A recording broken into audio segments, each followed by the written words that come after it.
Friends, Jagan సంచలన ప్రకటన YCP నేత హత్య విషయంలో. ఈ విషయాన్ని తెలుసుకునే ముందు వీడియో మీరు కంప్లీట్గా చూడండి. అప్పుడే మీకు కంప్లీట్ ఇన్ఫర్మేషన్ ఏంటో అర్థమవుతుంది. అదేవిధంగా చాలామంది వీడియో చూస్తున్నారు కానీ సబ్స్క్రైబ్ చేసుకోవడం మాత్రం మర్చిపోతున్నారు. దయచేసి సబ్స్క్రైబ్ చేసుకోండి. సబ్స్క్రైబ్ చేసుకోవడం వల్ల నేను చేసే ప్రతి ఒక్క అప్డేట్ మీరు ముందుగానే పొందగలుగుతారు. అదేవిధంగా చాలామంది లైక్ చేయడం మర్చిపోతున్నారు. దయచేసి లైక్ చేయండి. లైక్ చేయడం వల్ల ఈ ఇన్ఫర్మేషన్ అనేది మనం చాలామందికి రీచ్ చేసిన వాళ్ళు అవుతాం. ఇంక లేట్ చేయకుండా వీడియోకి వెళ్ళిపోతాం.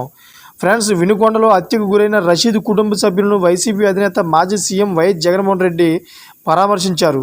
ఆ కుటుంబానికి ధైర్యం చెప్పిన ఆయన పార్టీ ఎల్లప్పుడూ అండగా ఉంటుందని భరోసా ఇచ్చారు. అనంతరం మీడియాతో మాట్లాడిన ఆయన సంచలన వ్యాఖ్యలు చేశారు. ఏపీలో కూటమి అధికారంలోకి వచ్చినప్పటి నుంచి అరాచక పాలన రాజ్యమేలుతుందని ఆరోపించారు. అయితే హత్యలు, అరాచకాలు పెచ్చుమీరాయని షాకింగ్ కామెంట్ చేశారు.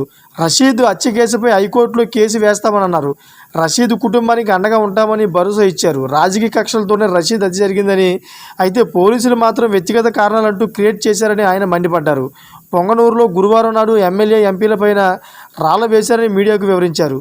అయితే సంచలన ప్రకటన. ఏపీలో జరుగుతున్న దాడులపై ప్రధాని నరేంద్ర మోడీని కలుస్తామని జగన్ సంచలన ప్రకటన చేశారు. అంతేకాదు ఏపీ పరిస్థితులపై బుధవారం నాడు ఢిల్లీలో ధర్నా చేస్తామని మాజీ సీఎం ప్రకటించారు.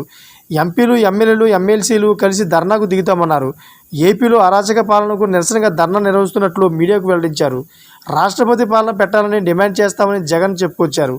చూసారు ఫ్రెండ్స్, లేటెస్ట్ అప్డేట్స్ కోసం ఛానల్ సబ్స్క్రైబ్ చేసుకోండి. Thank for watching friends.